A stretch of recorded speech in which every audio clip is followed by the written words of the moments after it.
Bonjour, vous écoutez le podcast Kwibuka, présenté par Dr Jean Damascène Bizimana, ministre dans le ministère de l'Unité nationale et de l'engagement civique. Depuis de nombreuses années de recherche, il a collecté et compilé des informations sur des actions ayant mené au génocide perpétré contre les Tutsis en 1994. Dans cet épisode, il vous racontera quel fut le rôle du président Habyarimana dans la préparation et l'exécution du génocide.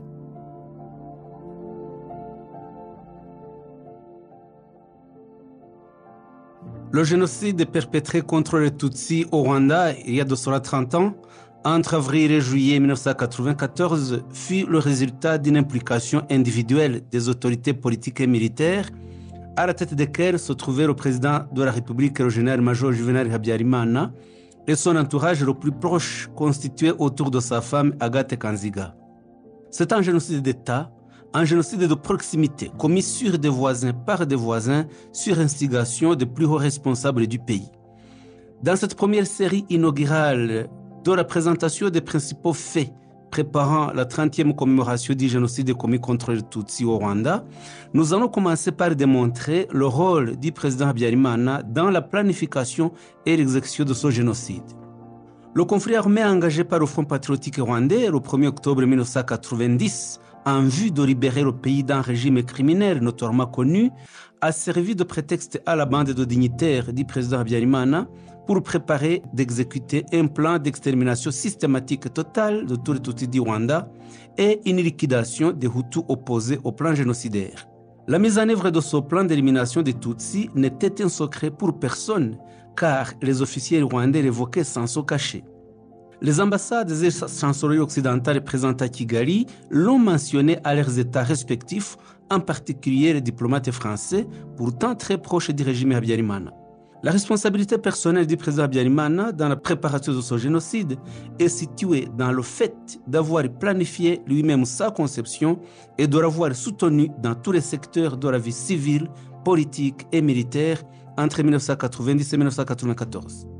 L'existence de ce plan était déjà signalée en 1990 par des ambassades occidentales dont voici 3 exemples. Le 13 octobre 1990, le colonel René Garnier, attaché de défense à l'ambassade de France au Rwanda, a envoyé à ses supérieurs en France une dépêche confidentielle visée par l'ambassadeur de France au Rwanda, Georges Martre, où il notait la gravité du génocide qui avait commencé à Kibirira en ces termes. Je cite, « Les paysans Hutus organisés par le Mouvement révolutionnaire national pour le développement intensifiaient la recherche de suspects Tutsis dans les collines. Des massacres sont signalés dans la région de Kibirira, au nord-ouest de Gitarama. Le risque de généralisation déjà signalé de cette confrontation paraît ainsi se concrétiser. » Fin de citation. Le 15 octobre 1990, l'ambassadeur de France au Rwanda, Georges Martre, adressa au ministère des Affaires étrangères français et au chef d'état-major des armées, l'amiral Langsad, un télégramme qui cite le génocide en ces termes. La population rwandaise, je cite, d'origine Tutsi pense que le coup de main militaire a échoué dans ses prolongements psychologiques parce qu'il n'a pas obtenu des résultats assez rapides pour prévenir la mobilisation des Hutus contre la perspective de retour de l'ancienne monarchie. Elle compte encore sur une victoire militaire grâce à l'appui en hommes et en moyens venus de la diaspora. Cette victoire militaire, même partielle, lui permettrait d'échapper au génocide. Fin de citation. En 1998, lorsque l'ambassadeur Martre a été auditionné par la commission parlementaire française dirigée par le député Paul Kiles, il apporta de plus amples explications de ce plan génocidaire qui existait en 1990 en révélant que le colonel Laurent Serubuga, qui était alors chef d'état-major adjoint de l'armée rwandaise et qui était le numéro 2 du président Habyarimana, lui avait annoncé que le pouvoir rwandais était prêt à éliminer les Tutsis. Je cite l'ambassadeur Martre. Le génocide était prévisible dans cette période 1990. Certains Hutus avaient l'audace d'y faire allusion. Le colonel Serubuga, chef d'état-major adjoint de l'armée rwandaise, s'était réjoui de l'attaque du FPR qui servirait de justification au massacre des Tutsis. Le génocide constituait une hantise quotidienne pour les Tutsis. Dès le début du mois d'octobre 1990, plusieurs milliers de personnes ont été emprisonnées à Kigali La plupart en raison de leur appartenance à la minorité Tutsi ou parce qu'elles avaient des sympathies ou des communautés d'intérêt avec les Tutsis. Fin de citation. 4 jours plus tard, le 19 octobre 1990, le colonel Galinier envoya une nouvelle dépêche diplomatique en France dans laquelle il évoque l'existence d'un plan plus généralisé de tuer des Tutsis sur le territoire rwandais. Il y a écrit en ces termes, je cite, « Il existe des possibilités de déclenchement de graves exactions à l'encontre des populations Tutsis de l'intérieur, qui seraient soit spontanées, soit directement encouragées par les plus durs du régime actuel, joint ainsi leur va-tout. » Fin de citation. Un document du 19 novembre 1990 émanant de la direction du service de renseignement rwandais dans la sous-préfecture d'Ongororero donne le détail des pogroms qui existaient. En commune Kibirira, le document indique que 352 personnes ont été tuées, dont 345 Tutsis et 7 Hutus. 45 Tutsis ont été blessés, 423 maisons ont été brûlées, 124 maisons ont été détruites, 387 vaches et 173 petits bétails ont été abattus, 3365 Tutsis se sont réfugiés à la paroisse catholique d'Omuhororo. En commune Satinski, 20 Tutsis ont été tués, 8 ont été blessés, 7 maisons brûlées, 92 maisons détruites, 112 vaches abattues, 915 Tutsis ont quitté leurs biens. Enfin, commune d'Oramba, on a déploré aucun mort, indique le document, mais 7 maisons ont été brûlées et 17 autres ont été détruites. Également, 17 vaches ont été abattues et 200 Tutsis ont quitté leurs biens. Fin de citation. On ne peut pas scrupuleusement se fier à ces chiffres fournis par le service de renseignement rwandais, car le régime Habyarimana recourait à diverses astuces afin de minimiser le nombre de personnes tuées et de biens détruits dans le but de ne pas révéler leur intensité et de protéger les auteurs de leurs horreurs. Ces données révèlent tout de même que les Tutsis d'Ongororero ont été cruellement persécutés en octobre 1990. Aucun de ces assassins n'a été traduit en justice.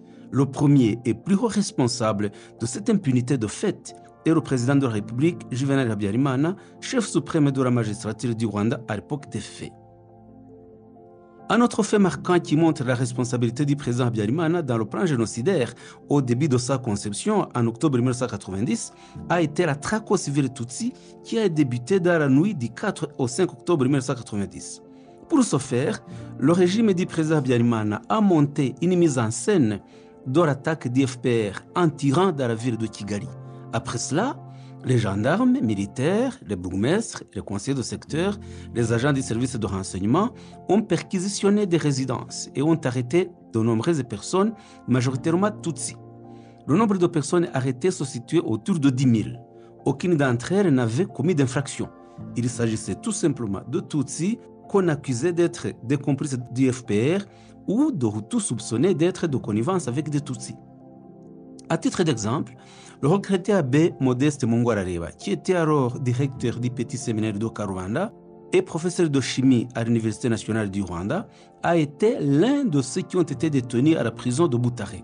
Il a donné quelques informations sur ce qui lui est survenu, notamment dans une interview qu'il a accordée au journal La Croix le 4 juillet 1994. Il a dit en ces termes, je cite, « En 1990, a-t-il dit, au début de la guerre, j'ai été arrêté et détenu.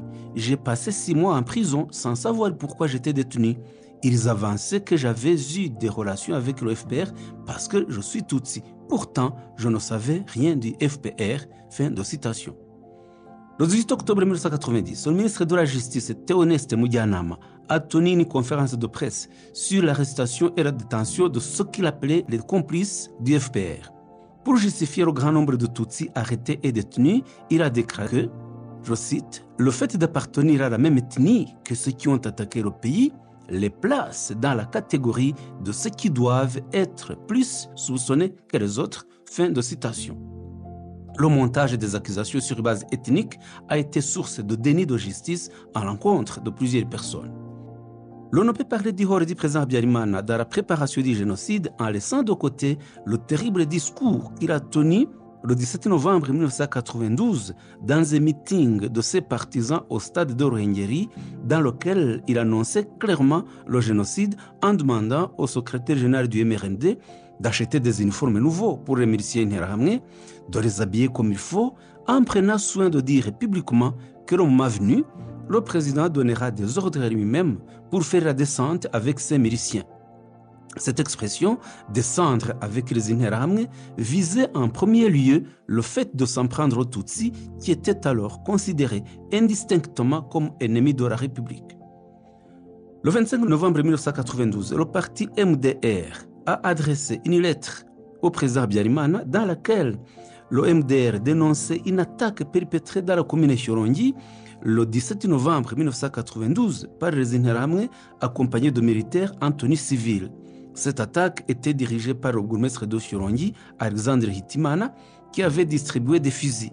6 personnes ont été tuées et plus de 500 personnes ont abandonné leurs biens avant de s'enfuir. Les Interahamwe étaient appuyés par leurs camarades qui étaient venus du quartier de Remera à Kigali sous la conduite du beau-frère du président Habyarimana, Aloys Ngirabatware. Le parti MDR affirmait que de telles exactions étaient soutenues par le ministre de l'Intérieur, Faustin Munyazesa, le préfet de Kigali-Rirare, Kome Bizimungu, le bourgmestre de Shyorongi, Alexandre Hitimana, et le député Bonaventure Habimana, qui fut secrétaire général du MRND et qui était originaire de la commune de Shyorongi. Ce document se terminait en signalant au président Habyarimana que ces assassinats étaient en relation avec son discours qu'il avait prononcé à Ruhengeri une semaine auparavant, dans lequel il avait déclaré qu'il ne croyait pas aux accords d'Arusha et que le moment venu, il mobiliserait ses Interahamwe. Ces paroles ont galvanisé ses partisans. Le document du MDR recommandait au président Habyarimana de réintégrer les déplacés de guerre dans leurs biens, d'assurer la sécurité de tous les Rwandais et de sanctionner tous ceux qui avaient participé à ces actes de violence. Le document était signé par Bonaventure Barijoro, président du MDR à Kigali, André Rwajekare, vice-président du MDR à Kigali, Anastasie Gassana, secrétaire du MDR à Kigali, et Juvenal Banzamihigo, trésorier du MDR à Kigali. En janvier 1993, une commission internationale d'enquête, conduite par la Fédération internationale des ligues des droits de l'homme, a mené ses investigations au Rwanda et a découvert plusieurs fosses dans lesquelles étaient enterrés les corps des victimes Tutsi Bagogwe, tués par le régime Habyarimana dans les préfectures de Ruhengeri Gisenyi. Cette commission était composée de 10 experts provenant de différents pays. Notamment, il s'agissait de Jean Carbonara, venant de France, président du groupe, Philippe Dahinden de Suisse, René Denis-Segui de Côte d'Ivoire, Alison Deforge des États-Unis d'Amérique, Éric Gilet de Belgique, William Chabas du Canada, Aridou Edraogo du Burkina Faso, André Paradis du Canada, Renaud Denk des Pays-Bas et Paul de Denver de Belgique. Les fouilles effectuées par ces enquêteurs ont pu établir un bilan total de 277 personnes tuées pour le seul mois de mars 1993. La commission a noté que la majorité des victimes étaient des hommes jeunes et qu'ils étaient morts de fractures multiples du crâne et de la face, dues à des instruments contondants. Ces massacres ont eu lieu dans plusieurs communes de Ruhengeri, à savoir Nkuri, Kinigi et Mukingo, et des communes de Gisenyi, Gaseke, Giciye, Karago, Mutura, Kanama et Rwerere. La commission a établi qu'étaient impliqués dans cette théorie les autorités locales civiles et militaires, dont le préfet de Ruhengeri, Charles Nzabagerageza, le préfet et celui de Gisenyi Kome Bizimungu, ainsi que les bourgmestres des communes concernées. Le préfet de Nzabagerageza était le cousin du président Habyarimana et avait épousé la cousine de sa femme, Agathe Kanziga. La Commission internationale a également relevé l'implication directe d'autres dignitaires du régime, dont le ministre des Travaux publics de l'époque, Joseph Nzirorera, le colonel Elissa Gatwa, conseiller du président Habyarimana, et Proteze Giranyirazo, beau-frère du président Habyarimana. Dans la soirée du 28 janvier 1993, Jean Carbonara, président de la commission, juste de retour du Rwanda, était invité par le présentateur Bruno Mazur au journal télévisé de France 2 et fondé en larmes en direct en dénonçant, je cite, l'ampleur, la systématisation des massacres de civils qui n'avaient rien à voir avec des affrontements ethniques, mais plutôt relevé d'une politique organisée dans laquelle l'implication du pouvoir est frappante jusqu'à un niveau élevé dans ce génocide, ce crime contre l'humanité. Nous insistons sur ces mots. Fin de citation. L'intervention de Jean Carbonara était ponctuée d'images d'un charnier de sommats humains retrouvés par des enquêteurs dans les communes Mutura de Gisenyi et Kinigi à Ruhengeri. Au Rwanda, Carbonara était reçu par l'ambassadeur Martre, à qui il avait décrit en détail la gravité des faits constatés par la commission qu'il présidait. À l'issue de cet entretien, Martre a adressé un courrier au conseiller du président Mitterrand, chargé des affaires africaines, Bruno Doley, qui montrait la gravité des violations des droits humains qui prévalaient au Rwanda sous la responsabilité du président de la République, Juvenal Habyarimana. Il a dit en ces termes: Monsieur Carbonare m'a tenu au courant des résultats obtenus jusqu'ici par cette émission. Elle a collecté une quantité impressionnante de renseignements sur les massacres qui se sont déroulés depuis le début de la guerre d'octobre 1990 et plus particulièrement sur ceux de Bagogwe après l'attaque de Ruhengeri en janvier 1991. Sur le plan des faits, poursuit l'ambassadeur Martre, le rapport ne fera qu'ajouter à l'horreur déjà connue. Les massacres auraient été déclenchés par le président Habyarimana lui-même au cours d'une réunion de ses proches collaborateurs.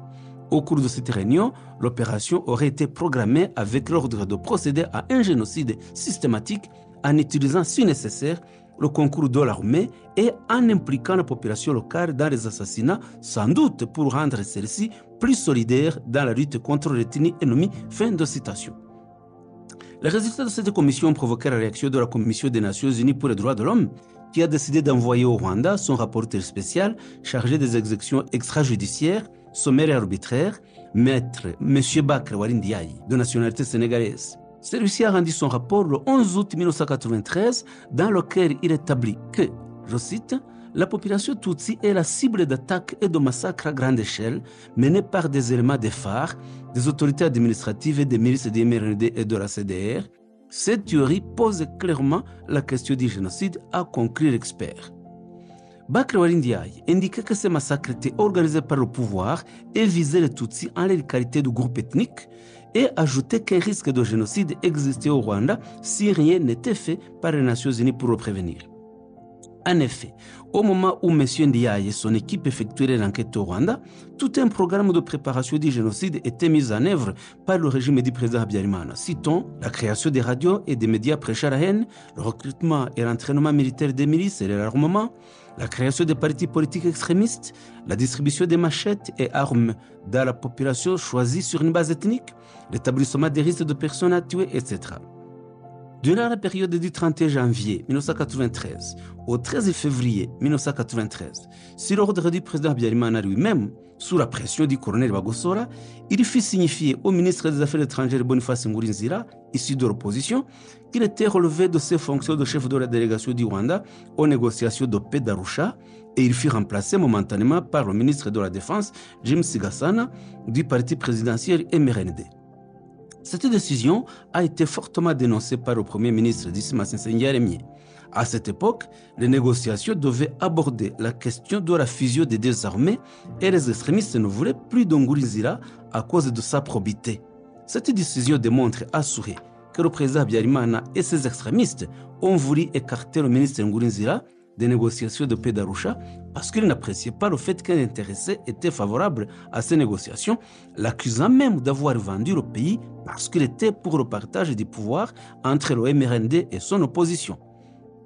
De façon générale, l'année 1993 est marquée par l'intensification des entraînements militaires dispensés aux Interahamwe, mais des réunions qui préparaient au génocide également.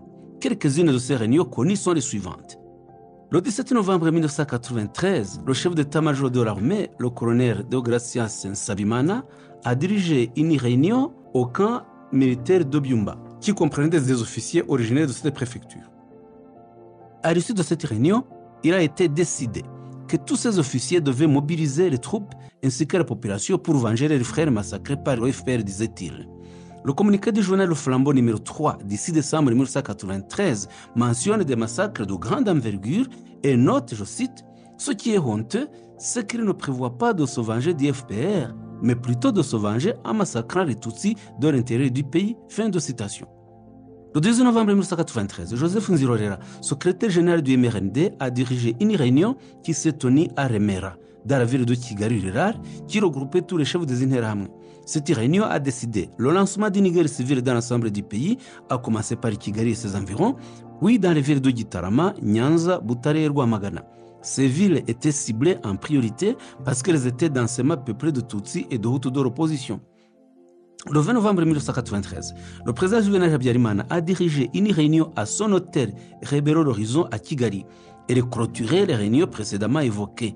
Il y a été décidé de distribuer aux milices Interahamwe et Impuzamugambi des armes, notamment des grenades, des fusils et des machettes, qui devaient être utilisées pour exterminer les Tutsis. La distribution de ces armes se faisait à l'aide des autobus publics de l'Office national des transports en commun Onatracom, sous la supervision du ministre des Transports et de la Communication, André Ntagerura. Le 21 novembre 1993, le président Habyarimana a dirigé une réunion de même nature à l'état-major de l'armée rwandaise. Elle avait pour objectif de mobiliser les officiers à s'engager davantage dans la lutte contre les FPR et les Belges. On y cherchait un prétexte pour faire échouer la mise en place du gouvernement de transition. Au début de l'année 1994, les extrémistes qui préparaient au génocide se sont de nouveau rencontrés et ont peaufiné le plan de dissémination des armes au sein des Interahamwe en milieu rural. Ils ont publié un manuel de procédure intitulé « Organisation de l'autodéfense civile ». Ce manuel fait partie de nombreux documents saisis par les policiers et enquêteurs du tribunal pénal international pour le Rwanda dans les effets personnels de Jean Kambanda lors de son arrestation en 1997 à Nairobi. Il ne mentionne pas le nom de ses auteurs, ni même la date de sa publication, mais il a été confirmé ce document par Jean Kambanda lui-même dans son procès au TPIR qu'il s'agissait d'un document confidentiel. Les chercheurs qui ont analysé l'ont comparé avec d'autres écrits datant de la même époque et ont conclu qu'il avait été écrit entre mi-février et début mars 1994. Ce document renseigne sur les résolutions de cette réunion, à savoir doter la population de moyens de la résistance populaire sous la supervision de l'armée, en commençant par les régions frontalières de l'Ouganda. Les premiers à recevoir les armes étaient les policiers des communes, les réservistes, les politiciens convaincus de défendre les acquis de la démocratie et de la République, en d'autres termes, les adeptes du Hutu Power. La mise en exécution de ce plan a été placée sous la responsabilité du ministre de l'Intérieur et sur celui de la Défense. Le premier ministre Agathuyi Ngimana n'a pas été informé car les membres de cette réunion s'étaient rendus compte qu'elle n'adhérait pas à la mouvance Hutu Power. Ce document révèle que 4 995 fusils et 499 500 cartouches étaient nécessaires pour chaque commune. Cet arsenal devait être appuyé par les armes traditionnelles, dont des flèches, des lances, des gourdets et autres. Le 7 janvier 1994, une réunion s'est tenue au siège du MRND, présidée par le président de ce parti, Mathieu Ngirumpatse, dans laquelle participait le ministre de la Défense, Augustin Bizimana, le chef d'état-major des armées rwandaises, le général Deogratian Nsabimana, celui de la gendarmerie, le général Augustin Ndindirimana, et le président des milices du MRND, Robert Kajuga. Dans cette réunion de haut niveau, révélée par les services de renseignement belge, il a été décidé de contrecarrer les fouilles d'armes qu'envisageait la minoire et de placer les armes dans notre cache. Une telle opération de cache d'armes destinée à commettre le génocide ne pouvait en aucun cas se faire sans la connaissance et l'aval du président de la République, Juvenal Habyarimana. La preuve en est que, le lendemain, 8 janvier 1994, l'armée rwandaise a procédé à la distribution d'armes aux miliciens Interahamwe dans les préfectures du Nord, Gisenyi et Ruhengeri. De même jour à Kigali, une manifestation violente des miliciens Interahamwe armés de grenades, entourés de paracommandos du camp Kanombe et de militaires de la garde présidentielle en civil, ont bloqué l'accès au Parlement où devait avoir lieu une tentative d'assermentation du gouvernement de transition. La gendarmerie rwandaise n'est guère intervenue, ni même la minoire. Le 11 janvier 1994, le général Darer, commandant en chef de la minoire, a prévenu par fax le général Maurice Baril, chef de la division militaire du département onusien des opérations de maintien de la paix, que la minoire disposait d'informations précises sur les caches d'armes dans la capitale Kigali et les entraînements des milices ayant une capacité de tuer plus de 1000 personnes par jour. Ce texte fut également transmis aux ambassadeurs accrédités à Kigali. L'ONU refusera d'accorder l'autorisation de saisie de ces armes. Le 12 janvier 1994, le général Darer et Jacques-Roger Bobo, représentant spécial de l'ONU au Rwanda, informent les ambassadeurs de France, des États-Unis et de Belgique sur l'existence de ces armes et la volonté des milices de procéder au massacre. Darer et Bobo rencontrent le même jour le président Habyarimana pour lui demander de faire en sorte qu'il soit mis immédiatement fin à toute activité subversive de ce genre. Ils rencontrent le même jour les dirigeants du MRND, mais rien de concret ne fut fait par ces différentes autorités, à commencer par le chef de l'État en personne. À cette date, l'ambassadeur de France au Rwanda, Jean-Michel Marlot, a transmis au ministre des Affaires étrangères un télégramme relatif à la situation au Rwanda dans lequel il expliquait avoir reçu des informations sûres et secrètes provenant de bonnes sources et dont il détenait des preuves solides attestant la planification des massacres systématiques et généralisés dans le pays. L'ambassadeur Marleau a expliqué qu'il y aura d'abord des provocations visant les troupes d'IFPR postées à Kigali pour les inciter à réagir pour se défendre, après quoi le prétexte sera trouvé pour massacrer les Tutsis en commençant par ceux qui vivaient à Kigali. L'ambassadeur a ajouté que les militaires rwandais qui avaient préparé ce plan avaient prévu de collaborer avec 1700 miliciens interahamwe postés à Kigali qui avaient reçu entraînement et armes pour tuer les Tutsis avec la capacité, nous l'avons dit, d'en tuer au moins 1000 personnes dès la première heure des massacres. Le 15 janvier 1994, les ambassadeurs de Belgique, de France et des États-Unis font une démarche commune auprès du président Habyarimana pour lui demander de faire cesser ses préparatifs, mais encore une fois, ces démarches ne sont guère suivies d'effets concrets. Le 16 janvier 1994, le MRND, avec les partis membres du Hutu-Pawa, MDR et PR, tient un important meeting au stade de Nyamirambo au cours duquel des armes sont distribuées. Le 19 janvier 1994, le Premier ministre Gatou Ngimana adresse une lettre au ministre du MRND accusant le ministre de la Défense Augustin Bizimana de distribuer des armes à la population et les enjoignant de les récupérer, mais toujours aucun effet. Le 17 février 1994, le président Habyarimana a dirigé une réunion des officiers supérieurs de la gendarmerie nationale commandée par le général Augustin Ndindirimana. Il les entretient, entre autres, sur le blocage en cours de la mise en place des institutions de transition à base élargie prévues par l'accord de paix d'Arusha et de la possibilité de reprise de la guerre. Habyarimana les alerta en ces termes, je cite, « Si le FPR commence la guerre, nous avons des projets de nous occuper de leurs complices. » Fin de citation. Dans ces propos, le génocide est annoncé en termes très clairs. Tuer les Tutsis était devenu une affaire d'État, ce qui permettait aux gendarmes, chargés normalement d'assurer la sécurité, de massacrer les Tutsis dès que les autorités leur ont donné l'ordre de commencer à refaire. En date du 18 février 1994, la Direction générale de la sécurité extérieure et des services de renseignement français a établi une note secrète faisant état de véritables massacres ethniques ayant coûté la vie à plus de 300 morts, dénombrés dans les semaines précédentes, tués par l'armée rwandaise et les milices avec la participation ou l'encouragement des autorités locales. Dans cette note, il est annoncé que ces massacres s'inscrivent dans un plan visant l'extermination totale des Tutsis. Je cite, « Il s'agirait d'un élément d'un vaste programme de purification ethnique dirigé contre les Tutsis. » Fin de citation de ce document français. Le lendemain, 19 février 1994, le général Christian Queneau, chef d'état-major particulier du président Mitterrand, ainsi que Dominique Pine, qui est le numéro 2 du département Afrique de la présidence française, présentent deux principales options au président Mitterrand concernant le Rwanda. La première consiste à évacuer les ressortissants français et à retirer le dispositif militaire de l'opération Le Roi, mais en même temps, le général Queneau et Dominique Pine la rejettent en conseil au président Mitterrand de ne pas le considérer. Je cite, « C'est l'échec de notre présence et de notre politique au Rwanda. Notre crédibilité sur le continent en souffrirait. » Fin de citation. La deuxième option est celle dans laquelle Dominique Pine pense à la reprise de Kigali par le FPR. Aussitôt, il assure qu'en pareil cas, les massacres ethniques s'amplifieront et qu'en conséquence, il faut que la France accroisse l'effort de soutenir le régime plus que jamais pour que le FPR ne prenne pas Kigali.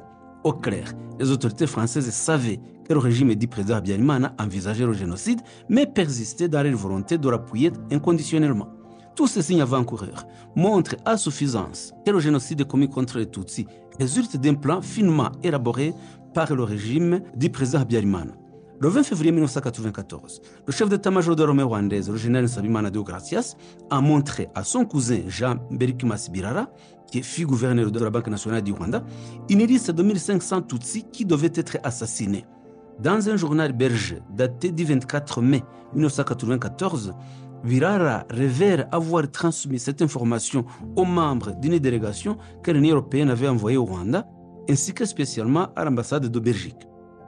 De sa part, le rapport du Sénat belge de 1997 précise que celui qui était alors ambassadeur de Belgique au Rwanda, Johan Swinen, a confirmé cette information lors d'une audience devant le Sénat belge. Les rapports des ambassades étrangères en poste au Rwanda en 1994 indiquent la concordance de plusieurs éléments de citation directe au génocide en mars 1994. À titre d'exemple, un telex du 1er mars 1994, envoyé aux autorités belges par l'ambassadeur de Belgique au Rwanda, Johannes Swinen, dans lequel il indique que la RTRM diffusait, je cite, des déclarations inflammatoires appelant à la haine, voire même l'extermination de l'autre composante de la population. Fin de citation. Un autre document des services de renseignement belges du 2 mars 1994 indiquait qu'un informateur du MRND avait révélé aux autorités belges que le MRND avait élaboré un plan d'extermination de tous les Tutsis de Kigali au cas où le FPR ouvrait les hostilités. L'informateur précisait, je cite, « Si les choses tournent mal, les Hutus les massacreraient sans pitié. Les divisions régionales n'existent plus et le moral de l'armée n'a jamais été aussi élevé. » Fin de citation. Le 3 mars 1994, le major Potvin de la Minoire informa le général Dallaire que des armes étaient distribuées aux milices Interahamwe dans le quartier de Gikondo, qui était l'un des fiefs importants de la coalition pour la défense de la République, un parti extrémiste Hutu. Le 10 mars 1994, la Minoire découvrit plusieurs quantités d'armes lourdes destinées à l'armée rwandaise et signala l'accroissement du recrutement des milices et des militaires, et Dallaire sollicita l'autorisation de l'ONU de saisir ces armes en réclamant des renforts de casques bleus, mais il n'obtiendra jamais de réponse positive. C'est aussi au cours de ce mois de mars 1994 que les dernières commandes de machettes effectuées par Félicien Kabuga chez la société britannique Shillington ont été livrées. Quelques semaines après, elles servaient d'instrument de perpétration du génocide. La Minoire a noté qu'au mois de mars 1994, d'importantes quantités de munitions avaient été extraites clandestinement des armureries du camp militaire de Kanombe et distribuées à l'insu de la Minoire dans les différents camps militaires de l'intérieur du pays, notamment celui de Gitarama. Cette distribution d'armes visait la préparation de la guerre, stopper les accords de paix d'Arusha et distribuer les armes qui serviront pendant le génocide. L'adjudant belge Benoît Dobi, qui était chargé de la maintenance des armes au camp militaire de Kanombe, a témoigné devant l'auditeur militaire belge en ces termes. Je cite, « J'ai eu accès à tous les magasins munitions à Kanombe avant l'attentat. Une grande partie du dépôt avait été vidée de son contenu. Les quantités de munitions extraites étaient très importantes. J'en prends pour exemple la distribution de 1000 obus de mortier 120 mm sur Gitarama. Il est resté à peu près 20% des munitions dans le dépôt.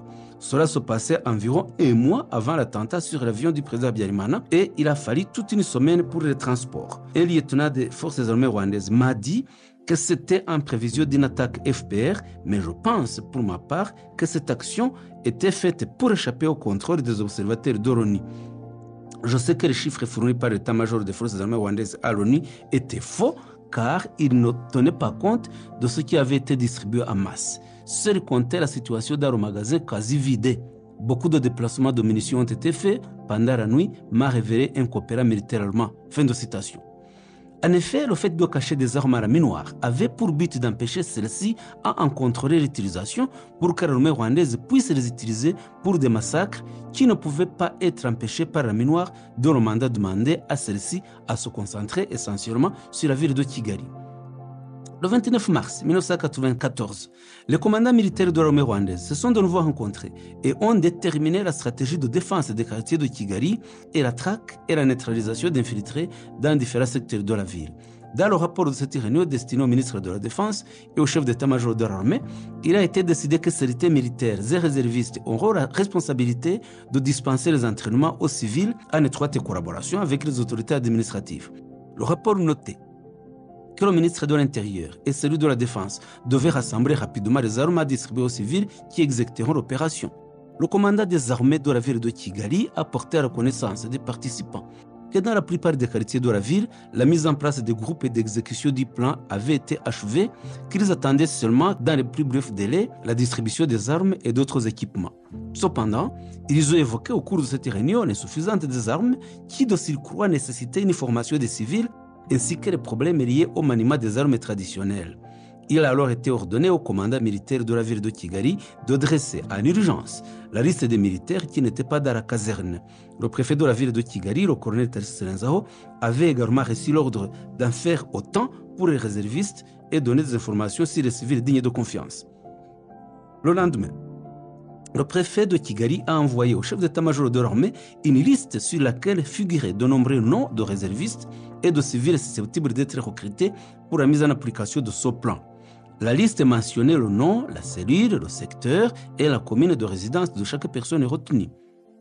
Le lieutenant-colonel Baudouin Jacques Albert, qui était coopérant technique belge au Rwanda en qualité de conseiller du général Gratien Kabirigi, G3 de l'état-major des forces armées rwandaises, a été entendu par l'auditorat militaire belge le 5 mai 1994 dans son enquête sur l'assassinat de 10 casques bleus belges, et il a révélé que le ministre rwandais de la Défense a publiquement annoncé qu'il y aura un génocide si jamais le Front patriotique rwandais n'arrêtait pas la guerre. Je cite le témoignage du colonel Baudouin. Un mois ou deux, dit-il, avant l'attentat, j'ai participé à une soirée chez le général Nsabimana avec l'ambassadeur de Belgique, le colonel Vincent, le colonel Marshall, le colonel Leroy, le président Habyarimana et Augustin Bizimana, le ministre de la Défense et encore quelques officiers rwandais. En fait, à cette occasion, il est apparu, ou plutôt cela a été réaffirmé, que les accords d'Arusha ne pouvaient être acceptés par les Rwandais. Le ministre Bizimana m'a dit, après quelques verres de champagne, qu'il était prêt à engager l'armée rwandaise si le FPR ne jouait pas le jeu. 10 jours avant l'attentat, le dernier vendredi de mars, le colonel Vincent, chef de la coopération militaire belge-Rwanda, a invité chez lui le général Nsabimana et le colonel Kabirigi.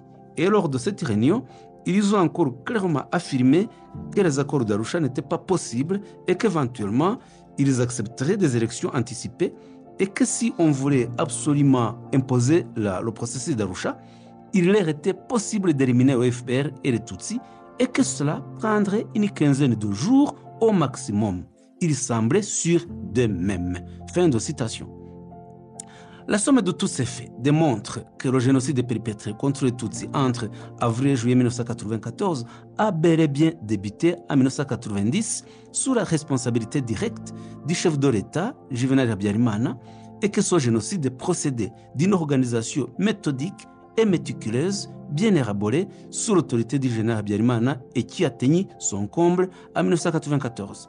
La matérialité de ce plan a été confirmée par le Premier ministre Jean Kambanda au moment du génocide lorsqu'il a plaidé coupable devant le tribunal pénal international pour le Rwanda en avouant, je cite, « Il y a eu au Rwanda en 1994 une attaque généralisée et systématique dirigée contre la population civile tutsi dans le dessein d'en exterminer les membres. » Fin de citation. Le président Juvenal Habyarimana, entre le 5 juillet 1973 et le 6 avril 1994, quoique décédé le soir de ce 6 avril 1994 lors d'un attentat contre son avion exécuté par des extrémistes de son régime qui ont tiré sur son avion à partir du camp militaire de Kanombe avant la mise en œuvre totale du plan génocidaire, en est le plus haut responsable en tant que supérieur hiérarchique tenant la plus haute autorité de l'État. Son successeur, Dr Théodore Sendikubwabo, son mentor, Jean Kambanda, et plusieurs génocidaires, tel le colonel Bagosora, et bien d'autres assassins reconnus coupables par le tribunal pénal international pour le Rwanda et par d'autres juridictions, détiennent la responsabilité de la poursuite exécutoire du plan génocidaire préparé du vivant de Juvenal Habyarimana et pleinement mis en œuvre en accompagnant sa brutale disparition qu'ils ont programmée et exécutée. À l'approche de la 30e commémoration du génocide commis contre les Tutsis au Rwanda en 1994, souvenez-nous de ces victimes en continuant d'œuvrer pour que la devise du plus jamais ça ne soit plus un vœu pieux, mais une véritable réalité pour les générations futures du Rwanda et du monde. Nous allons maintenant donner quelques faits sur la responsabilité de l'armée rwandaise dans la préparation du génocide commis contre les Tutsis entre 1990 et 1994. Tant au niveau de la préparation du génocide commis contre les Tutsis que de sa mise en œuvre, les ex-forces armées rwandaises ont joué un rôle clé. Ce processus génocidaire, qui commence en octobre 1990, s'est poursuivi jusqu'à leur défaite en juillet 1994 et dans des opérations ultérieures que l'armée vaincue a tenté depuis son exil au Zaïre, actuelle République démocratique du Congo. Dans la nuit du 4 au 5 octobre 1990, rappelons-nous, l'armée rwandaise a simulé une attaque du FPR dans la capitale Kigali en tirant toute la nuit avec des armes automatiques au camp militaire de Kigali pour créer un prétexte d'arrestation massive qui ont visé plus de 10 000 Tutsis dans tout le pays. La plupart d'entre eux ont été amenés dans des camps militaires et ceux de gendarmerie pour torture et traitements inhumains et dégradants en vue de leur faire avouer de force des crimes qu'ils n'ont pas du tout commis. Dans la ville de Kigali, l'essentiel de ces interrogatoires ont eu lieu dans des camps militaires de Kanombe, Kigali, Kakiru et à la criminologie sous l'égide des militaires français à la tête desquels se trouvait le major Michel Robardet et ses subalternes qui formaient la gendarmerie rwandaise au service appelé fichier central, communément connu sous le nom de criminologie, nous venons de le dire. Quand bien même la loi interdisait aux militaires de participer aux activités politiques, nous pouvons observer que la mobilisation à commettre le génocide était prégnante, même au sein de l'armée rwandaise. Elle était essentiellement le fait d'une clique de militaires extrémistes, originaires de Gisenyi et de Ruhengeri, composés d'officiers supérieurs en l'occurrence, les colonels Théoneste Bagosora, Anatole Nsengiyumva, Elisa Gatwa, Aloys Ntibiragabo et Tarcisse Renzaho, le lieutenant-colonel Dr Laurent Baransaritse et Nubaha Laurent, le major Aloys Ntabakuze Protais Mpiranya, le lieutenant-colonel Leonard Nkundiye et autres. Cette clique d'officiers extrémistes a répandu l'idéologie du génocide au sein des militaires en les conditionnant pour ne pas avoir de relation avec les Tutsis et leur attribuer sans distinction aucune tous les problèmes qui prévalaient au Rwanda afin de les persécuter et les priver de leurs droits fondamentaux. Cette politique de haine se trouve explicitée dans une longue note écrite le 21 septembre 1992 par le colonel Deogratien Nsabimana, chef d'état-major de l'armée rwandaise. Destiné à tous les commandants militaires du pays ainsi qu'à ceux de la gendarmerie, ce document commence par indiquer que l'état-major de l'armée a tenu le 4 décembre 1991 une réunion dirigée par le président de la République Juvenal Habyarimana en personne à l'école supérieure militaire de Kigali, au cours de laquelle il a été pris des décisions importantes comme la mise en place d'une commission composée de 10 officiers supérieurs qui avait pour mission d'arrêter des stratégies pour vaincre l'ennemi sur le plan militaire, médiatique et politique. Dans ce document du 21 septembre 1992, le colonel Nsabimana a déclaré que la commission avait terminé sa mission et a donné les recommandations issues de ces travaux qui devaient être mises en application dans tout le pays. L'essentiel de ces recommandations est que l'ennemi n'est plus seulement en Ouganda, mais qu'il est aussi présent à l'intérieur du pays et que son effectif s'accroît. Le colonel Nsabimana a demandé que ce document soit diffusé dans tous les cas militaires, surtout les paragraphes définissant l'ennemi, ainsi que les stratégies pour l'identifier et les lieux où il recrute, ainsi que ceux avec qui il opère. Nsabimana a signalé dans ce document qu'il y avait deux types d'ennemis. Retenons-les. 1. L'ennemi principal et les partisans de l'ennemi. Il précisait que l'ennemi principal est le Tutsi, resté à l'intérieur du pays ou à l'étranger, qui n'a jamais reconnu la révolution de 1959. 2. Il expliquait que le partisan de l'ennemi est toute personne qui prête assistance aux Tutsis, quelles qu'en soient les modalités. Le colonel Nsabimana listait ensuite les catégories de personnes où on peut rechercher l'ennemi, à savoir les réfugiés Tutsis, l'armée ougandaise, les Tutsis de l'intérieur du pays, les étrangers mariés à des femmes Tutsis, les Hutus hostiles au régime, les chômeurs de l'intérieur du pays et ceux de l'étranger, les étrangers ayant les mêmes origines que les Tutsis, ainsi que les criminels qui ont fui le pays. Le document insistait sur le fait que l'ennemi de l'intérieur du pays, c'est-à-dire le Tutsi, doit être combattu. Il donnait aussi les noms de certains hommes d'affaires très majoritairement Tutsis identifiés comme ennemis. Il citait notamment Valens Kajeguhakwa et ses établissements commerciaux, ERP, Korwako, Sodevi et Bakar, Asinapol Rwigara et ses établissements, Silas Majyambere et ses établissements, Sorekarerwa, Sogeti, Danimo, Sofat, Evariste Sisi et ses établissements, Antoine Sebera, Berthe Makuza et ses établissements, Rwandafomu et Amejerwa, Mutangana et ses établissements, Voruta Super, Torirwa, Hydrobat, etc. Le colonel Nsabimana affirmait que les consignes contenues dans ce document aideraient les militaires à comprendre qu'ils ne doivent pas soutenir les accords d'Arusha entre le gouvernement rwandais et le FPR. Il insistait sur le fait que les commandants militaires devaient l'informer régulièrement sur la manière dont les militaires avaient accueilli le message contenu dans ce document. Après la publication de ce document de l'armée rwandaise, identifiant les Tutsis comme des ennemis du Rwanda, l'accélération des préparatifs du génocide au sein de l'armée s'est accentuée de façon ouverte. Voici quelques faits. Le 9 janvier 1993, le colonel Bagosora, alors directeur de cabinet au ministère de la Défense, claque rapport à Arusha après la signature du 3e protocole de l'accord relatif à la fusion des armées en promettant « Je rentre, je vais leur préparer l'apocalypse, c'est-à-dire l'apocalypse de Tutsis ». Fin de citation. Le 20 janvier 1993, une clique d'officiers militaires menée par le colonel Bagosora mit secrètement sur pied une association dénommée Amasasu. Bagosora, qui se faisait appeler commandant Mike Tango, en était le conseiller suprême. Cette association a adressé ce même jour une lettre au président Habyarimana qui l'informait de sa création. La mission d'Amasasu était de poursuivre la guerre contre le FPR, d'exclure les Tutsis et de préparer des massacres sur base ethnique. Cette association s'est notamment assignée le devoir, je cite, d'identifier et tuer, si cela est nécessaire, les politiciens malicieux qui, sous le couvert de la guerre, font tout ce qui est possible pour se maintenir à leur poste ou qui recourent à d'autres subterfuges pour accéder au poste de direction dans l'administration. Fin de citation. Ce même 20 janvier 1993, l'association Amasasu a publié une liste de personnes à abattre en tant qu'elle répondait à la définition de l'ennemi selon le document de septembre 1992 rendu public par le colonel Deogratian Nsabimana, chef d'état-major de l'armée rwandaise. La création d'Amasasu mettait en application le contenu d'une autre note confidentielle de l'armée du 27 juillet 1992 adressée au chef d'état-major de l'armée. Ce document, rédigé par le colonel Anatole Nsengiyumva, chef du service de renseignement militaire, avait pour but d'identifier ceux qui ne soutenaient pas, selon lui, la mise en application du protocole d'Arusha relatif à la fusion des armées. Le colonel Nsengiyumva a indiqué que si ce protocole était mis en application, l'armée rwandaise était prête, je cite, à exterminer les Tutsis et les autres autorités auront eu la responsabilité.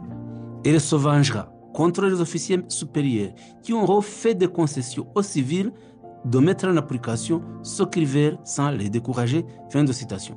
Dans cette note, le colonel Nsengiyumva Anatole insistait sur le fait que, pour les militaires, le premier ministre Dismas Nsengiyumva, le ministre des Affaires étrangères Boniface Ngurinzira et le président de la République en personne les avaient bernés. En termes clairs, le colonel Nsengiyumva mettait en garde le président Habyarimana sur ce qui pouvait arriver si les accords d'Arusha étaient mis en application. Je cite encore une fois ce document. Si ce président, c'est-à-dire le président Habyarimana, ne défend pas ses citoyens, s'il ne se rétracte pas rapidement, il se retrouvera seul. Si le chef de l'État n'assume pas ses responsabilités de défendre le pays, il n'a qu'à démissionner. Sinon, les autres le feront à sa place. Fin de citation. À travers cette note, il est clair que l'idéologie du génocide est solennellement exprimée et sa mise en exécution est considérée comme une solution aux problèmes politiques qui s'opposaient. C'est à cette logique génocidaire que les officiers supérieurs de l'armée rwandaise se sont raccrochés. À partir de 1991, le pouvoir a commencé à distribuer des armes au sein de la population dans plusieurs communes, surtout dans celles du nord du pays, dans les préfectures de Byumba, Ruhengeri et Gisenyi. La distribution de ces armes était précédée par des entraînements militaires dispensés à la population dans les camps de Mukamira, Gabiro, Bigogwe et dans d'autres lieux, comme au bureau communal de Muvumba, et les armes étaient distribuées et employées dans les massacres ultérieurs qui ont eu lieu notamment dans Gisenyi, Ruhengeri et Murambi, actuel district de Gatsibo. Les rapports du service central de renseignement de 1991 à 1992 donnent des indications sur la préparation et le déroulement de ces activités. D'autres documents révèlent qu'en novembre 1991, le président Habyarimana a donné des instructions portant sur la création d'un comité de défense civile.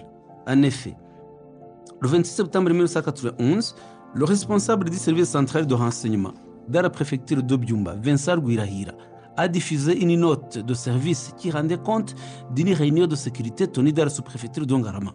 Son ordre du jour était l'examen de l'autodéfense de la population. Rwirahira rapportait que tous les participants à la réunion soutenaient l'idée de choisir des individus au sein de la population auxquels il fallait dispenser des entraînements militaires et leur donner des armes pour aider les forces armées à affronter l'ennemi. La réunion a recommandé que cette proposition soit transmise à la réunion de sécurité prévue le lendemain à la préfecture de Byumba pour l'interner définitivement. Dans une autre note de service de cette page, rédigée le 7 février 1992 et destinée au directeur général du service central de renseignement, Vincent Rwirahira développe la mise en application de l'autodéfense de la population.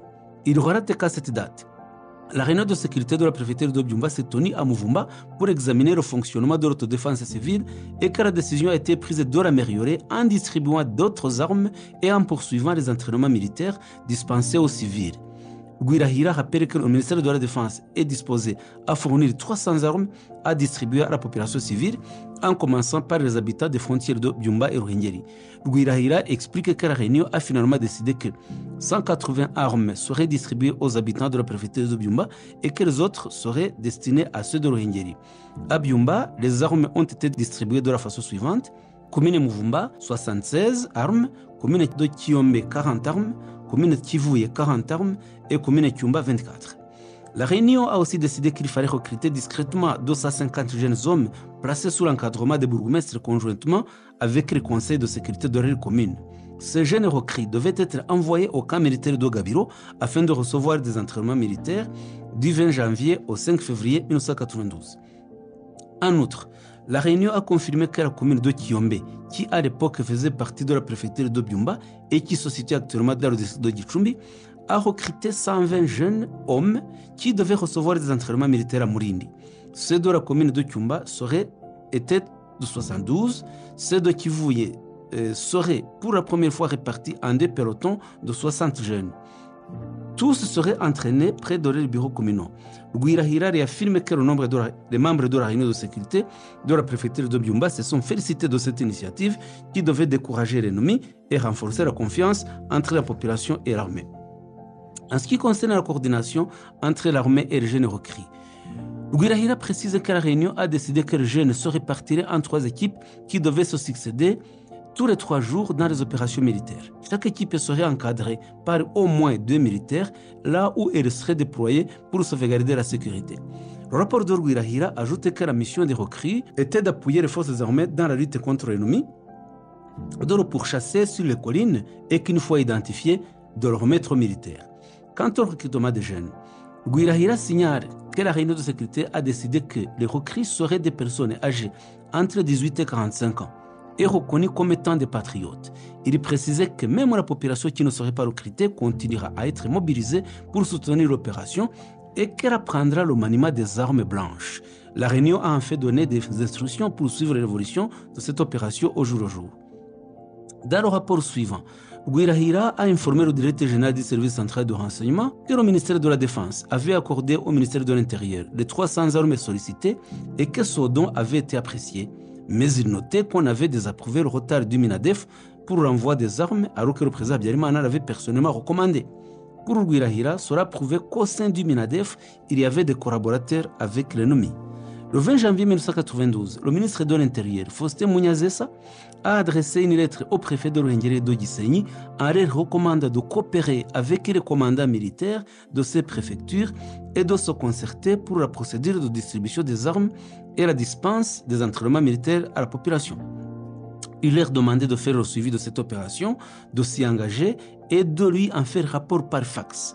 Les préfets devaient lui communiquer la procédure de recrutement et le déroulement des entraînements des recrues. Enfin, le ministre conseillait de prendre des mesures adéquates pour que les armes ne soient pas détournées. Au niveau du ministère de la Défense, il y avait été aussi mis sur pied une commission dite autodéfense civile chargée de faire le suivi d'exécution de l'opération. La commission était composée du lieutenant-colonel Ephraim Rwabaninda, du major Paul Rwarakabije, du major Alphonse Nteziryayo et du major Kankwanzi Rus, qui était alors comptable au ministère de la Défense. Des sources d'informations prouvaient que la distribution des armes au sein de la population fit donc l'initiative du président Habyarimana en personne. Tel est le cas par exemple du procès verbal de la réunion du 9 juillet 1991 qui s'est tenu à l'état-major de l'armée et qui était dirigé par le ministre de la Sécurité intérieure, le général Augustin Ndindirimana. La réunion regroupait les responsables du service de renseignement militaire et de la présidence.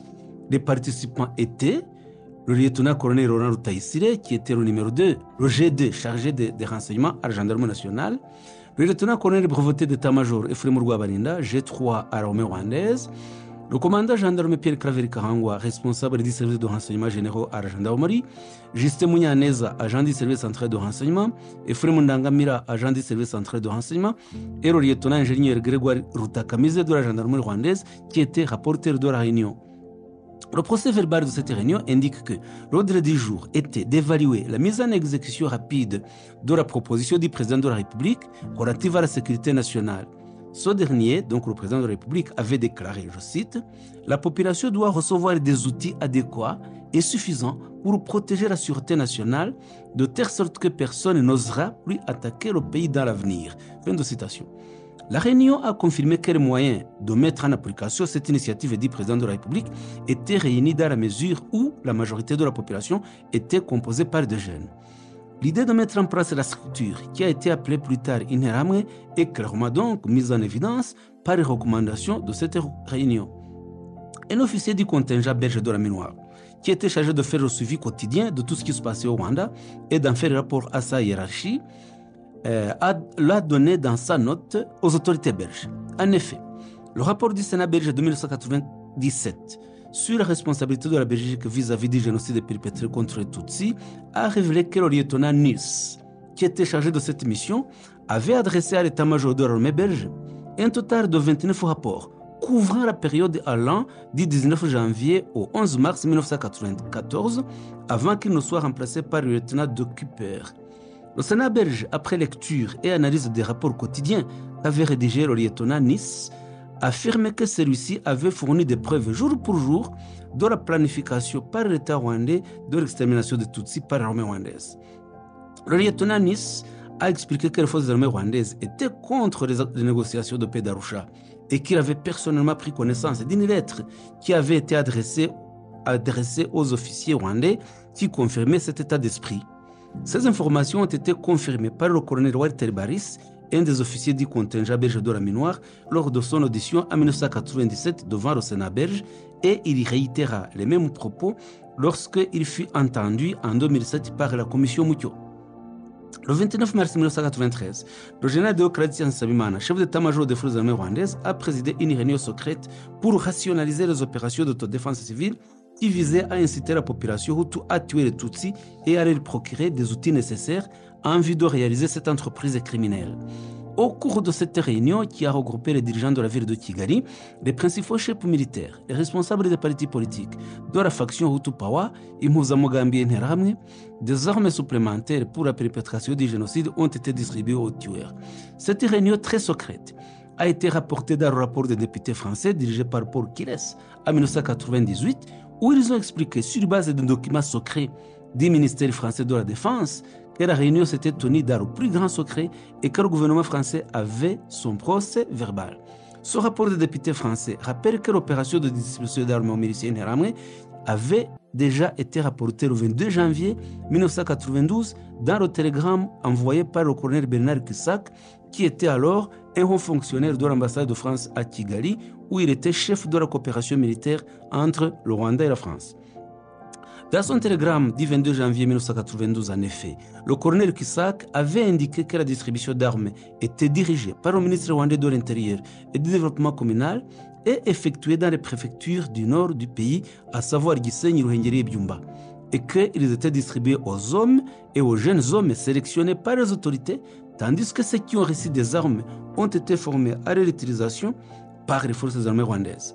Sur cette base, le colonel Kissak a confirmé qu'il y avait une collaboration remarquable entre les autorités gouvernementales, les chefs militaires et les Interahamwe. Il en a déduit que les Interahamwe utiliseraient sans doute les armes pour tuer des gens civils. Le document du 21 septembre 1992 désignant les Tutsis comme des ennemis de leur propre pays va enfin inspirer la confection des listes de personnes à tuer, lesquels guideront les tueurs pendant le génocide. Nous l'avons déjà dit, Jean Birara, ancien gouverneur de la Banque nationale du Rwanda, a donné à la journaliste belge Marie-France Cros, le 24 mai 1994, un témoignage éclairant sur ces listes qu'il a lui-même consultées. Je cite, « La liste des personnes à éliminer comptait 60 noms fin 1992, 500 en avril 1993. Le 20 février 1994, à midi, mon cousin, le général Nsabimana, chef d'état-major de l'armée rwandaise, m'a montré une liste de 1500 noms rien que pour Kigali. » Fin de citation. À partir de 1993, l'association Amasasu a créé des branches dans tous les cas militaires, en commençant par les unités les plus fortes, comme le bataillon paracommando, commandé par le major Aloys Ntabakuze, originaire de la commune de Karago, et il était basé dans le camp Kanombe. Le bataillon de lutte anti-aérienne, commandé par le lieutenant-colonel Stanislas Hakizimana, originaire de Ruhengeri. Le bataillon de reconnaissance, commandé par le major François Savienzone Meye, originaire de la commune Moussassa en Kigali-Rilal, assisté du capitaine Osasa Gauto de Kiangugu. Le bataillon de garde présidentielle, commandé par le major Prote Miranya de Gisenyi.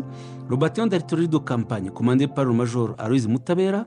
Le bataillon de la police militaire, commandé par le major Joël Baragwerekana, originaire de la commune Mukingo à Ruhengeri, et autres bataillons.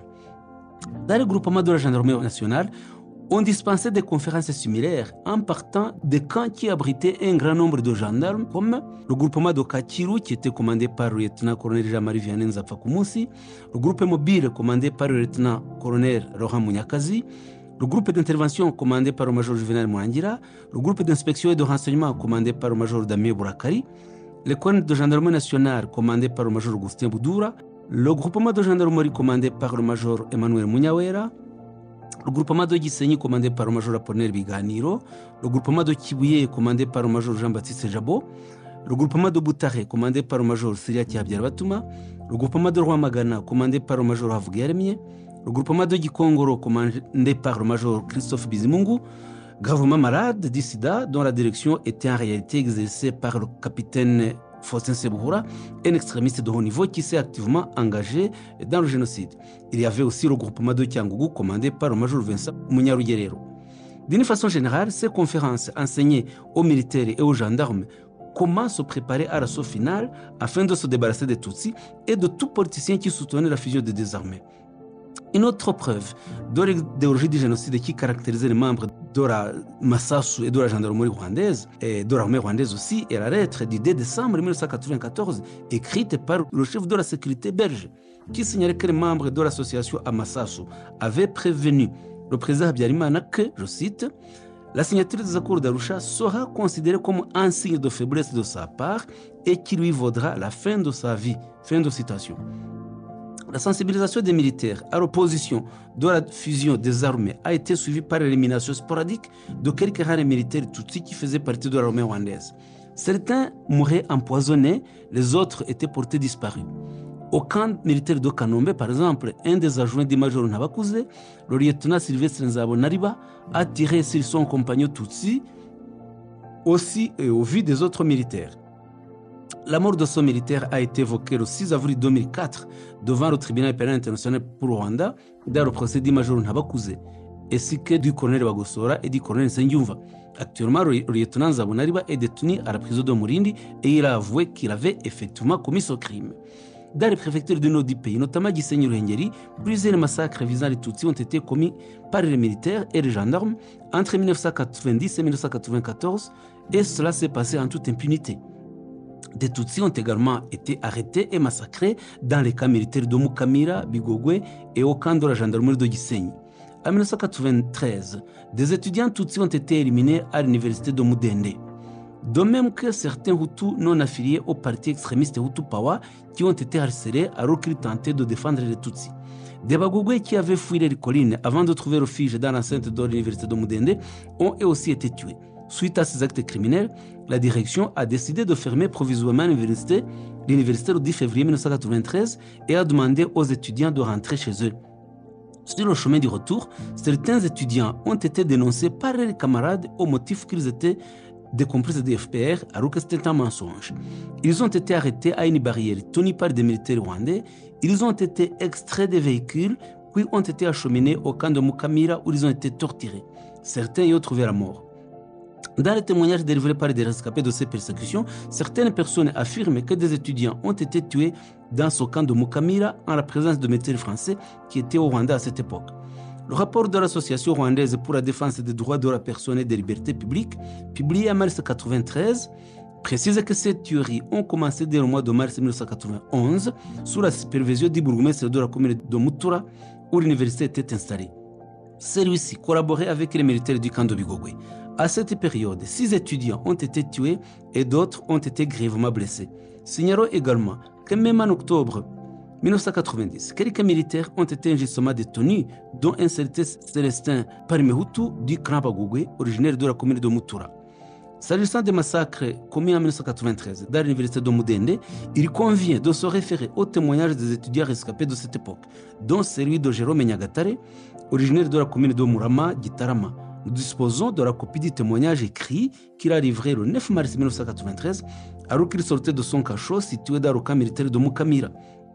Il avait été arrêté par des militaires et extrait de force du véhicule qui le transportait avec les autres étudiants quand il quittait l'université de Mudende pour se rendre à Kigali. Voici des extraits de son témoignage. Après le génocide commis contre les Bagogwe en 1991, début de citation, les autorités de la commune de de Moutoura n'ont pas cessé les massacres. Et de continuer à semer la haine et les divisions au sein de la population dans le but de la mobiliser. Ces massacres visaient particulièrement les Bagogwe de cette commune qui étaient les plus pauvres parce qu'ils avaient été délaissés. Ils visaient aussi d'autres Rwandais membres des partis politiques autres que le MRD et la CDR. Dans la nuit du 6 janvier 1993, des exactions ont été commises contre les Tutsis. Ils ont été planifiés et commis dans cette commune. De nombreuses femmes et enfants se sont réfugiés à l'université de Mudende. Plusieurs maisons ont été détruites. Les vaches ont été rasées et dévorées. L'origine de ces massacres est la reprise des hostilités dans la région de Ruhengeri. Depuis le recommencement, des populations innocentes ont de nouveau été ciblées, tuées sans distinction entre adultes et nourrissons, sous la responsabilité des autorités communales. Ceux qui ont échappé aux tueries sur les collines sont allés trouver refuge à l'université de Mudende. La plupart d'entre eux ont été grièvement blessés et avaient besoin de soins. C'est pourquoi je lance un appel de secours urgent auprès des associations de défense des droits de l'homme qui opèrent au Rwanda, de toutes les associations qui s'occupent des vulnérables et de la commission mise en place par le gouvernement est chargée de faire l'enquête sur les massacres commis contre la population dans les préfectures de Gisenyi, Ruhengeri et Byumba. Il est nécessaire de s'empresser à secourir les familles dont les membres ont été tués ou sont portés disparus car ils vivent dans des conditions déplorables en ce moment. Il faut lancer rapidement une enquête sur le bourgmestre Bakiye, Jean Berkmas, et le poursuivre en justice à cause de sa responsabilité dans ces massacres. Le 10 février 1993, poursuit le témoin. Une semaine avant le massacre, le recteur de l'université nous a rassemblés et nous a dit ce qui suit. Nos ambassades nous ont conseillé de fermer provisoirement l'université suite à l'insécurité et à la guerre qui prévalent dans la région. Je vous exhorte de rassembler vos objets rapidement parce que les véhicules vont venir vous prendre aujourd'hui, cet après-midi ou demain matin. Les étudiants étaient tellement nombreux que cela a pris des jours pour les transporter. Cette décision n'a pas enchanté tout le monde, surtout les étudiants du MRND-CDR qui ont dit publiquement qu'elle visait à protéger les Tutsis et à leur faciliter l'exil. Je vous informe que ces étudiants extrémistes du MRND de la CDR avaient dressé une liste de 42 étudiants qui devaient être tués. J'ai quitté l'université le 13 février 1993 dans un bus d'Oronatracom qui transportait les étudiants vers Kigali. Et notre véhicule minibus a transporté ceux qui allaient à Gitarama, Butare et ailleurs. Arrivé à Mukamira, le bus dans lequel j'étais, car j'allais à Kigali, s'est arrêté là, à la barrière tenue par des militaires. L'un d'eux est entré en disant « Jérôme Nyagatare qu'il sorte avec sa valise ». J'ai eu la chair de poule. Je me suis immédiatement souvenu des atrocités commises contre une femme qui s'appelait Fatouma et qui avait été tuée sous mes yeux sur cette même route par ces mêmes militaires. Le militaire était furieux. Il a fait le tour du véhicule en disant « Qui est Nyagatare ? Qui est Nyagatare ?» La peur qui m'avait hanté s'est estompée en un laps de temps et je me suis signalé. Son militaire avait un petit gourdin dans ses mains. Il m'aura asséné à la tête et m'a fait sortir du bus avec une grande brutalité. Juste après, le minibus qui était derrière nous est arrivé et s'est arrêté. Il était conduit par le directeur d'ONG Adra-South qui s'appelait Wilkins. Wilkins était effaré par le sang qui coulait abondamment sur mon front à l'endroit où le militaire m'avait blessé. Il a pris la décision de suivre les deux militaires qui m'amenaient dans le véhicule vers le Kamukamira. On a fait 15 minutes de trajet pour y arriver. Arrivé là, j'ai été reçu par un militaire qui avait le grade de lieutenant et qui portait des lunettes noires. Il m'a alors lu les accusations alléguées contre moi. 1. Que le bourgmestre de la commune Moutoura accuse Jérôme Nyagatare de complicité avec les rebelles du FPR pour avoir rassemblé à l'université et en dehors d'elle des groupes de personnes qui ourdissent un complot pour renverser le pouvoir actuel. Avoir recueilli à l'aide d'une radio émetteur en sa possession des informations portant partout dans le pays afin de les transmettre aux dirigeants du FPR. Savoir où sont cachées les armes et les munitions à Ruhengeri. Le lieutenant ne m'a même pas accordé un seul instant pour dire quelque chose. Il a directement donné l'ordre de m'amener au cachot spécial. Je me suis senti terrassé par une grande peur parce que devant le cachot, il y avait des militaires qui étaient furieux et en train de battre une autre personne accusée d'être complice du FPR. À cet instant et sous mes yeux, la personne est morte. J'ai tremblé, je pressentais ma mort imminente. Ils m'ont introduit dans le cachot. Toute la nuit a été pour moi comme un chemin de croix. Les militaires se succédaient en me donnant des coups de pied, de crosse, de gourdin et me terrorisaient en me disant qu'ils reviendraient me tuer. Le 13 février 1993, vers 9h, un militaire qui avait le grade de major m'a appelé à son bureau. Ce fut une occasion de lui donner des explications relatives aux accusations mensongères alléguées contre moi. En quittant son bureau, je n'ai plus été terrorisé le 13 et le 14 février. j'ai appris que c'était dû au fait que mon problème avait été connu dans les hautes instances à Kigali. Elles étaient au courant de mon arrestation arbitraire et avaient commencé à téléphoner aux autorités militaires du camp de Mukamira en leur demandant de ne pas porter atteinte à ma personne. Ils se commettaient des horreurs dans ce cachot surnommé le cachot spécial. Le 15 février 1993, le lieutenant que j'ai évoqué plus haut et qui portait des lunettes noires est revenu. Il m'a fait sortir du cachot pour me faire monter dans un véhicule militaire qui m'a ramené à l'université de Mudende.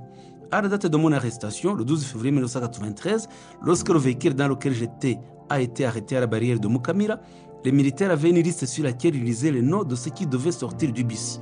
Parmi les personnes arrêtées, il y avait celles qui étaient originaires de la commune de Mutura. On leur disait qu'il n'y avait pas de raison d'aller à Kigali. Celles qu'on a fait sortir du bus sont retournées à l'université de Mudende. Les noms sont les suivants. Alphonse Nkunzurwanda de la faculté de gestion, deuxième après le baccalauréat. Célestin Parimehutu de la faculté des sciences de l'éducation, première année après le baccalauréat. Ezekiel de la faculté de gestion, première année après le baccalauréat. Emmanuel de la faculté de gestion après le baccalauréat. Et le petit frère d'Ezekiel. Le lendemain, 13 février 1993, à 18h, 8 militaires se sont rendus à l'université de Mudende. Ils ont voulu entrer de force, mais les gardiens ont refusé. Ils les ont terrorisés en menaçant de tirer sur eux. Les gardiens ont eu peur et ont ouvert. La mission de ces militaires n'était pas seulement d'arrêter les étudiants, ils recherchaient aussi un pasteur de l'église adventiste qui était vice-recteur chargé du service aux étudiants, André Mugiarugamba, originaire de Gitarama, commune Murama. Le pasteur n'était pas chez lui.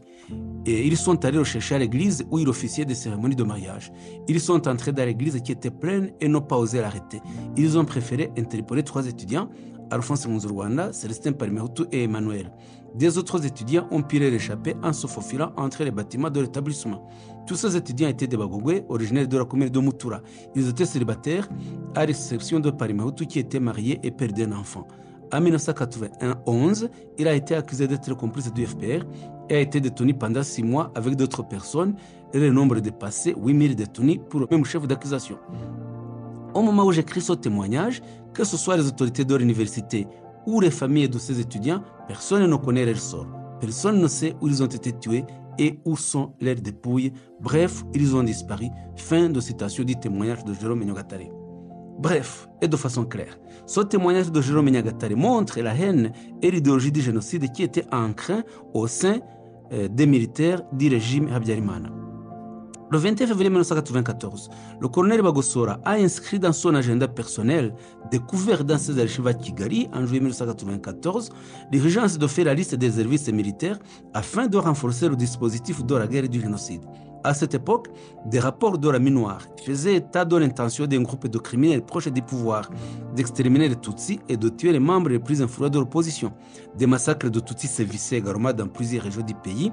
Ces massacres étaient exécutés par des militaires, des milices Interahamwe du MRND et des milices Mpuzamugambi de la CDR.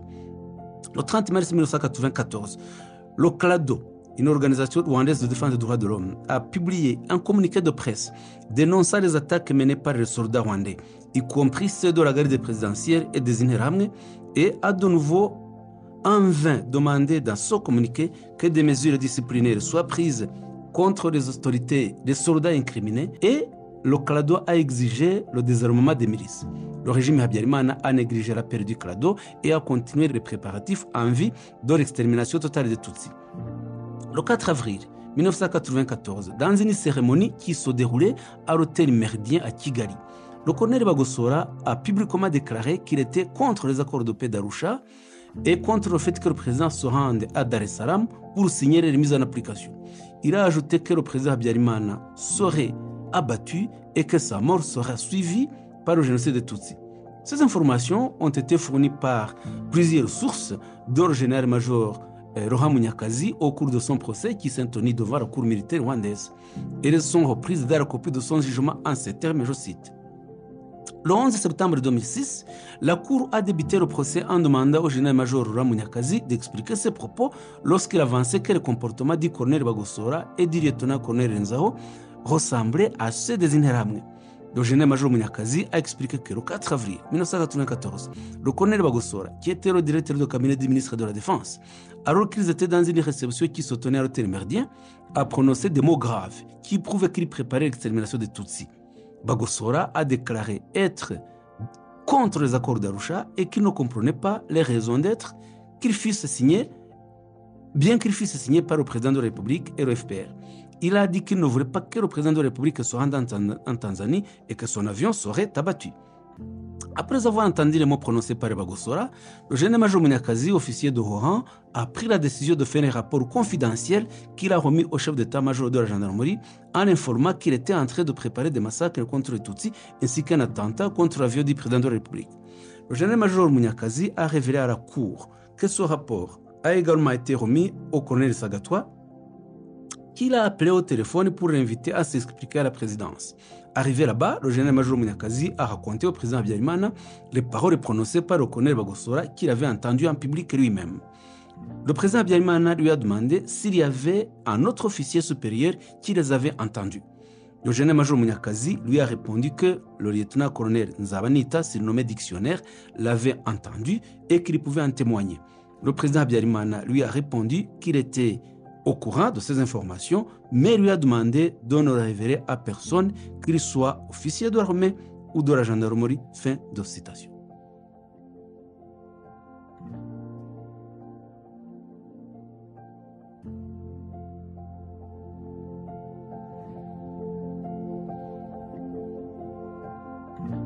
Suivez le reste de nos vidéos et n'oubliez pas de les partager.